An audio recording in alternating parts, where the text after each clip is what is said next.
we are back.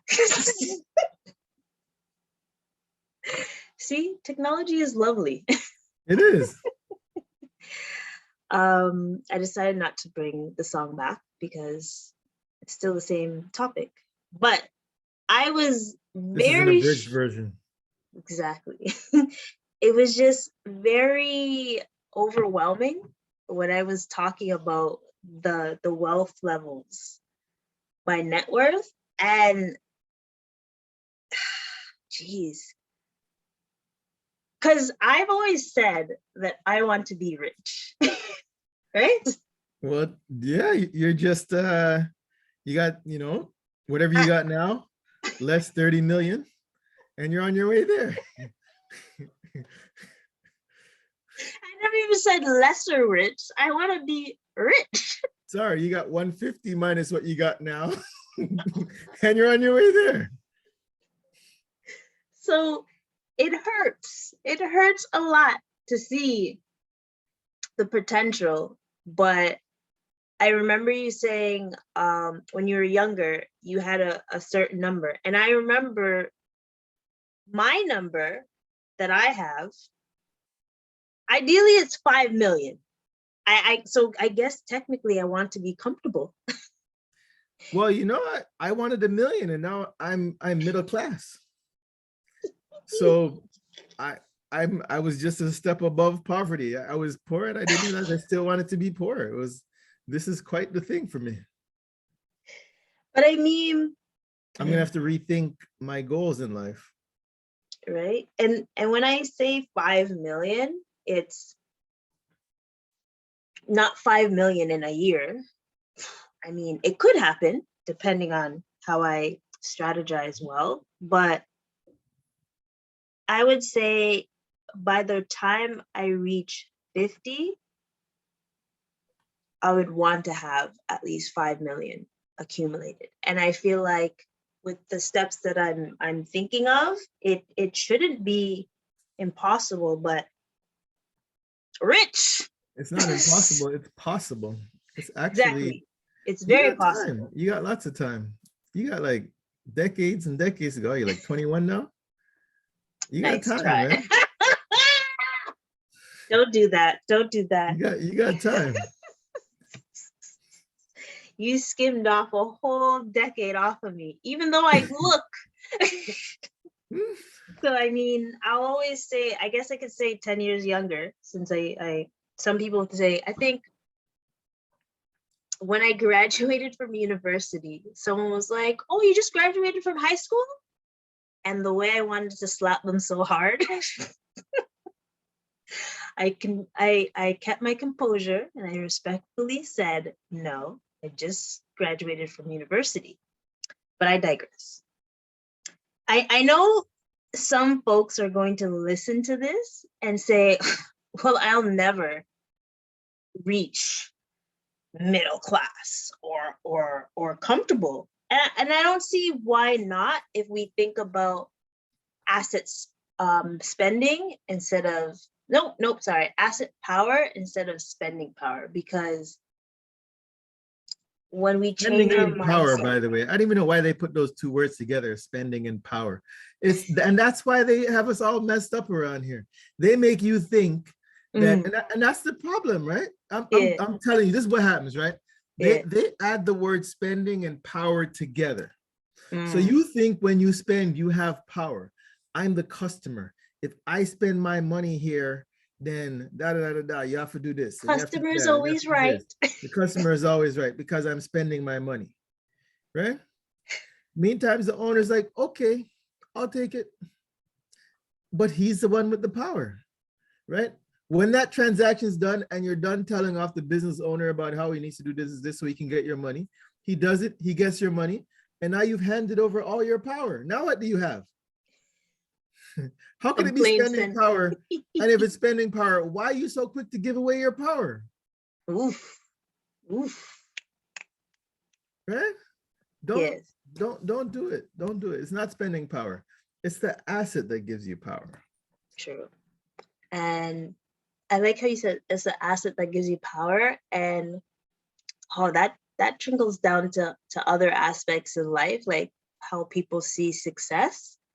And sometimes people see success as the amount of, and I'll say it again a little bit, like how many items you have or liabilities you have. That's what success looks like, when it should be.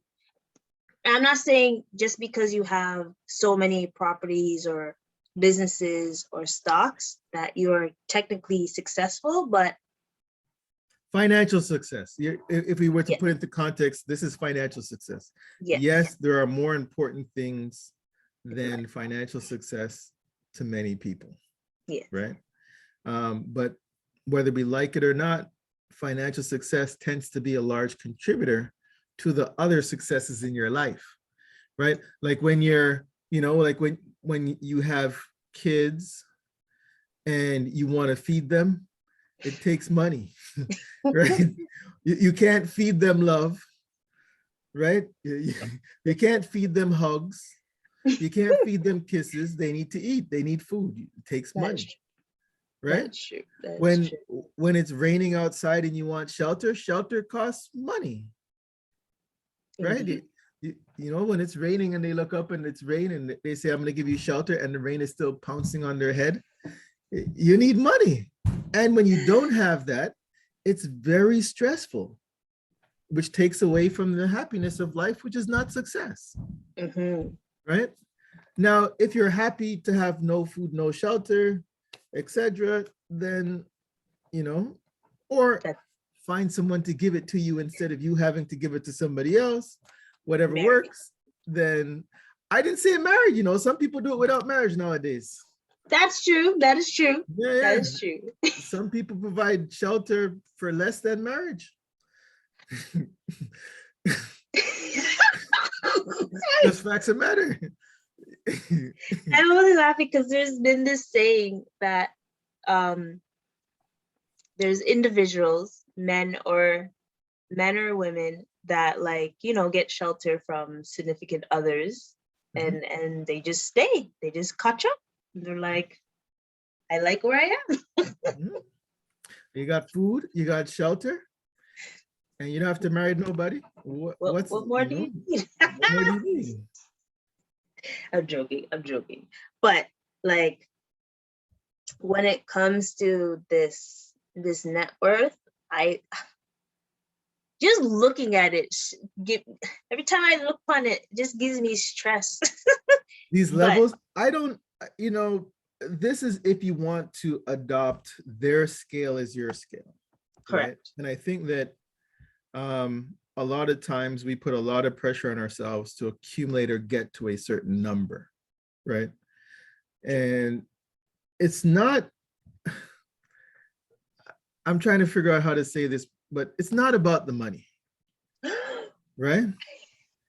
It's actually about the lifestyle. I'm not talking about the partying or running up and down lifestyle. I mean, it's about the ability, it's about the freedom, Correct. Like we mentioned right? before. I think that everybody should strive to be free from the requirement to do something that you don't want to do just because you need the money, True. right? So if you can get up every morning and say, you know what, I need the money, I ain't going to work. I quit. I'm good. I'm going to find something that I enjoy doing. Mhm. It could be twice as hard. It could be, more challenging than what you do, but you're doing it because that is what you want to do and you enjoy doing it. And you enjoy the challenge of doing it every day. And you enjoy the grind of doing it every day, right? And that's where the opportunity is. And so if you've been living, the problem with living off of a high income is that it takes more passive income to get where you want to be, right? But when you're used to living off of $10,000 a year, $20,000 a year, and you can create $10,000 to $20,000 in passive income, and you don't have this $100,000, $200,000 lifestyle, then financial freedom is actually closer than you think. That's true. Right? That is You very just need true. the passive income to generate, and you don't have to generate 100, 200,000 of passive income. You just generate the passive income that frees up your lifestyle to do what you want to do. Mhm. And I think it's safe, and it's also be mindful about your spending habits as well. Mhm. Because not because you make 10,000 or 20,000 passive income means, okay, let me just spend it all. Yes. That's not the point. No, but here it is. Here it is. Mhm. And I'm gonna give you the counter argument to that, Okay, right? If you make $20,000 in passive income, correct. right? Additional. That means additional, Okay. additional. Yeah. So you have something that Mhm. makes for you $20,000 a year, Okay. right? Let's suppose you want to spend the $20,000. You get the 20,000 and you blow all of it, right? Additional 20,000. That additional 20. Okay. Yeah, the additional 20. Let's Okay. suppose you get the 20 throughout the year, Yeah. right? So, and you almost, that's almost $2,000 a month, just short of $2,000 a month, right? Mhm. And you blow all of it every month. You get the $2,000 gone, $2,000 gone, right? You're saying you shouldn't do that, right? I'm saying no, you know why? Because I'm not, now I'm retracting what I said. You're retracting. Okay, all right, okay. The only reason why I'm retracting is because I was saying if it's just $20,000 passive income. I wasn't thinking additional from what you're making like actively. Either way, I either way. mean, if I'm it's gonna say this. If mm, you have an asset that's yes, spinning off $20,000 for you a year, and your lifestyle says all I need is $20,000 a year, yeah, power to you. As long as you don't touch the asset, as long as you don't harm the asset yes, that is generating $20,000 a year for you, right? correct. Yes, Then I you always agree have with the that. $20,000. That I Right? agree. And That's at what I any need. point in time, at any point in time where you want more than 20, get a job, Mm, create a source of income, start a business, add to that whatever that revenue generating, your golden goose, right? That keeps cool. laying those eggs. You get another golden goose that Yeah, lays another $20,000 worth of eggs, and now you're up to 40. And now you want to quit work again? Quit work, that I agree. right? Especially when you get additional. Yes, especially if the asset's still there and Yeah, you're generating that 20,000. I agree. yeah, Then right. you Like can, if, you if can you have bought some a fun. house, if you bought a house Mm-hmm. back in the 2000s, and by now it's almost paid off, assuming you followed the schedule, early Mm-hmm. 2000s, because it's 20 years later, you probably got a few years left. And if Yeah. you wanted to, your mortgage could be next to nothing, right? Just refinance that last 5 years over 20 and it's next to nothing. So then now we're in Toronto. Right? So rent in Toronto isn't cheap. It's It's not not. cheap, It's not. right? So you own a house, you could rent it out for what, $3,000 a month, right? So even though the asset was giving you $1,500 a month Correct. in the early 2000s, Mm-hmm. right? Which was, what is that? 15 plus 3, about $18,000 a year, right? That Yeah. same asset is now giving you $36,000 a year, right? Mm-hmm. That's asset power. Just by the virtue of owning an asset that continues to increase income, right? Yeah. When you do it with stocks, you buy a stock in the 2000s that pays a dividend 20 years later, the dividend is doubled, you're now making double the money, owning the exact same stock, not doing anything. How old was I in 2000? Jeez. Oh, don't let me tell you how old I was. I mean, I was just going into high school, so Mhm. I'm not So putting yeah, my yeah. age out there, but Don't let me tell you how old I was. but that was probably actually no, there Those dinosaurs might say I'm lying. stop this. Don't let him fool you, yo. Do not let him fool you. he keeps thinking he's like a dinosaur when he's really not. I'm But whole with an H at the beginning. I'm you're not whole. whole. Anyways. Sorry, I digress. But you Go know what's ahead. interesting is when it comes to and refinancing is a different topic. Like I have to Yep. dig Yep. into that. But that's kind of in a way of when it comes to refinancing, I know you add your loans or credit cards and every little thing you have that when you're refinancing, I've seen. They keep It track of your net confirm- worth and your net income. Yeah. So if you, I know some people when they're trying to get rid of debt is they try to refinance. I don't know if it's the best way, but I know that we did want to talk about like credit and like leveraging. Mm-hmm. And I'm not asking about the refinancing. That's a different story. Yep. Yep. Yep. But when it comes to like credit,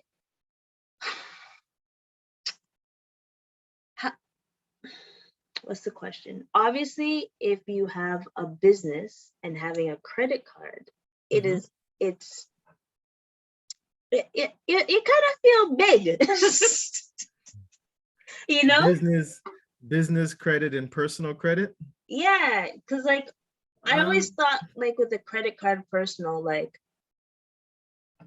you don't even have to be making anything. They're like when I went to university, as soon as I started, they're like, here, have this credit card. I'm like, but I'm not making any income. It's okay. Don't even worry about it.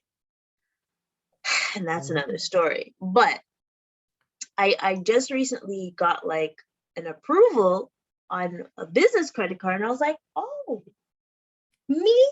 Mhm. How did you know? And I feel like it's a part of obviously them seeing my personal credit, Mhm. but also seeing that I have like a established business and stuff, and I felt kind of big. Mhm. But I know I'm not really big into credit per se. But I know, you're like I said, you're the guru, you're the specialist. Um, so business credit, personal credit, Mm, well, they're different things, okay. but you got to be careful because in many cases, for some people, Mm-hmm. your first business credit card Yes. is actually in your personal name. Ah, Your business, your where's the business bomb? has to reach a certain level Okay. of net worth or asset power before they allow it to stand by itself, Oh, right? that's something. Um, Okay, I'm so listening. so what happens is that they see that you're running a business generating income in many cases, and Mhm. they see that you have good personal credit, though they say, okay, you know what, we're going to give you some business resources, Yeah. but it's still backed by your personal name, Mhm. right? But then you That's get to a point in which the business is big enough mhm. and it has employees and staffing and its own resources and multi locations or maybe one big one or whatever it is, and then the bank says, okay, you know, that first card we gave you helped you, now you're taking it to another level, now we can say, okay, that's a business, right? So Mm. if you don't want your to put your personal name on the line anymore, no problem, right? Your business is up and running. You might not want to run it anymore. You might have the staff running it, and the business has its own credit now, Oh, right? yeah. And then the business stands by itself, Yes. right? And that's assuming it's a corporation, not a sole proprietorship or a partnership, by the way. I'm glad you Um, mentioned that so because yeah. yeah, and then so that's on the business side. On the personal side, Mm. credit and leverage. Ooh, well, look, until you're willing to use leverage, Mhm. it's hard to make money. And I It's think hard. the best thing to say, and I know we've talked about leverage many times, and So I don't want anyone to like get lost or anything. I want to say it in the right way. Leverage is the use of debt, borrowed capital, in order to undertake an investment or project. that is a narrow definition of leverage. Correct. So Just so people get the understanding. I want to expand the definition of leverage for your audience, if I may. By all means, the floor is yours. Leverage is your ability to use other people's resources to your benefit. Right? True. So it could be other people's money, which is the most common form of leverage, right? I want to buy a house. I put down 10% or now 20%, and I borrow the 80%, and I get 100% of the upside benefit, right? I'm not sharing it. Another form of leverage, another resource that we don't talk about, which is equally as valuable as money, is time, right? So I have an accounting practice, right? And I'm doing all the bookkeeping, and I'm taking in 100% of the income. Or I can have 10 accountants working for me, right? And I'm paying them, I get a fraction of the income, and all of a sudden I'm leveraging other people's time, right? And that's another form of leverage. Yes, true. Right? And So if you can find an effective way to leverage other people's time or other people's money, and then you're on your way to accumulating significant wealth. Or at least you can get to the poverty line.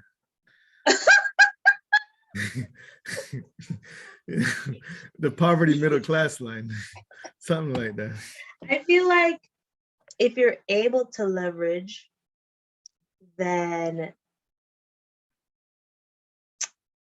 wouldn't it be easier to get to that poor? That's and overcome that. It's easier.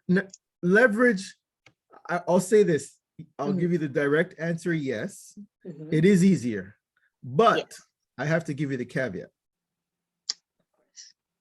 Despite how everything is worked out, we always have to be conscious that leverage goes both ways. It feels good on the way up, and it's very, very hot on the way down. Right? That's true. Oh, shucks. That's true. So don't just thinking that anybody offers you any kind of leverage to do anything that you're in favor. Right? Yeah. It has to be a smart use of leverage in order to, in order for it to make sense for you. True. Because that is very true. I'm just thinking of like, certain things that I've done where leverage did not work in my favor at the time. But I'm hoping I learned from that mishap. You learned something. You'll find out the next time you try what you really learned. Right? But it's what happens, right? It's you keep trying and you try and you try and you try until you figure it out. But it does hurt, and it does make you makes you gun shy, right? Afraid to pull the trigger. But you got to get back in there. Try again. Back on that saddle, right? With leverage. And I want to backtrack for a second, because you said something interesting. Because I was thinking about that. I pat myself on the back. I was like, hold on. So they gave me this business credit card, but as my name and my business. This is going to affect my personal. It does affect your personal credit, but having business credit and being able to use it definitely has its benefits. True. Right? And It also makes life a lot easier. Using a personal credit card with your business is work. listen, how do I say this? 'Cause the last couple of years, most people I've been talking to, like that needs like their bookkeeping done, my first question is, do you have your personal and business separate? Some people don't. Those are the clients you And say, no, I want to, no, you got to find another accountant. and some people Or you do. double the price. This is the price if you separate. This is the price if you don't separate. See that such a nice person, but I never realized It's more how work. tedious. I never realized how tedious it is until I was like, my life is so much harder because I can't tell if this is your personal or if this is your business. So I remember someone asked me to do the thing and I was like, do the numbers first and then I will come in. But if you don't have a business account, I think like people going forward, if you don't have a business account separate from your personal, nah, touch it. I'm not. It's a higher price. It's a premium. Yeah, this It's a takes so premium. much time. Or you could not touch it. It's a premium, but you give them the premium price and then they'll quickly separate everything.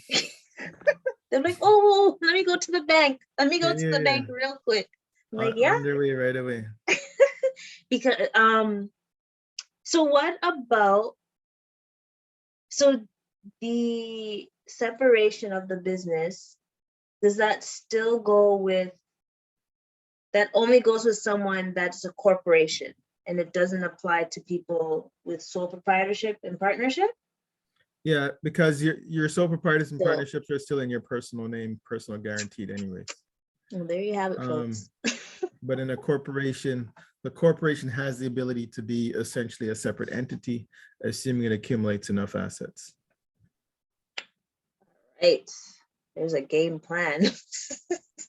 So I know my game plan for coming forward. That's good to know because I don't think a lot of people know. Yeah, I'm going to say a lot of people don't know that even if you have a business credit, you will still have it will still be under your personal. So I'm glad we touched on that. And back to the leverage, other people's resources or other people's time. Dang. That is something I want to get my feet wet in. The most kindest ways. No. It is. You got to start somewhere. Other people's money, other people's time. In the financial markets, you do have built-in leveraged instruments. But at some way, if you want to have significant wealth accumulation, then leverage is probably going to be needed. It's difficult to do without it, right? And there's nothing wrong. I keep telling people, you don't have to be rich. There's nothing wrong with not being rich. Wait, right? Are we talking about our definition of rich? or their definition of rich? Everybody has their own definition. I'm gonna let everybody have their own definition, but you just have to be financially free. Exactly. Right? Yeah, that is cool. You just need to get to a point in which you don't need to work for the money that you want. True. Right? True. And then if you choose to work, go ahead and work. You don't want to work, don't work. You want to work, work. Whatever works for you. It's your choice, right? That's the key. That's the key to this life. You know? Comfortable rich. Speaking of which, right? You got the shucks. You know, so see, you got choices. That's what I'm saying. I'll just leave it at that. True. And I'm glad we I'm glad we came back to give people comfort and lick their wounds, because I'm pretty sure once they heard, Yeah, like, you wait, know, guys, what? when I looked at this chart, I'm thinking that rich is gonna be a stretch right now for me. Unless you have like a franchise or something. Well, you're gonna need more than one franchise. Yeah, that's what I mean. You can get a whole chain of them. Hmm. Darn.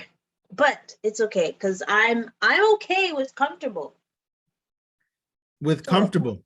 yeah, I'm okay with Okay. comfortable to wealthy. Comfortable to wealthy. Yeah, in Yeah. between that. And there's nothing, okay, you're going based on the chart. I'm going based on the chart. But if There is also nothing wrong with the poor category, as they put it in here. correct, absolutely.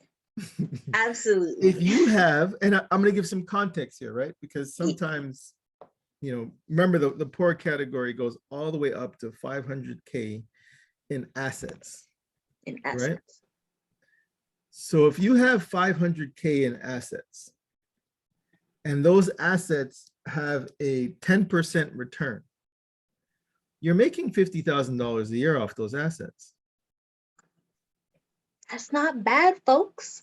Without working, without doing anything, if you have those assets making 10%, right? Even if you have those assets making, let's suppose you have those assets making 5%, half of that, but you got a decent job. So on top of your job, you're making 25K a year, passive. You can literally either put that money away and save, which would grow how much you actually have, or you can use it to supplement your life. Fly out. Right? Fly out, entertain yourself every now and then. And it's still not bad. So I think that the way that they've graded poor and middle class and etc., I think I understand the context of why they're doing it. They it's for shock, partly it's for shock value. Of course, like I was shocked. but you know, at the same time, I can tell you, you know, and you look at this and you look at the price of a house and the price of a car, $1 million don't go as far as it used to. Being a millionaire is becoming a thing of the past. That is true. Right? There was a time when being a thousandaire was a big thing. Right? I don't see anybody jumping up and down now saying, I just made it to be, I'm a thousandaire. Or bragging on posts, I'm a thousandaire.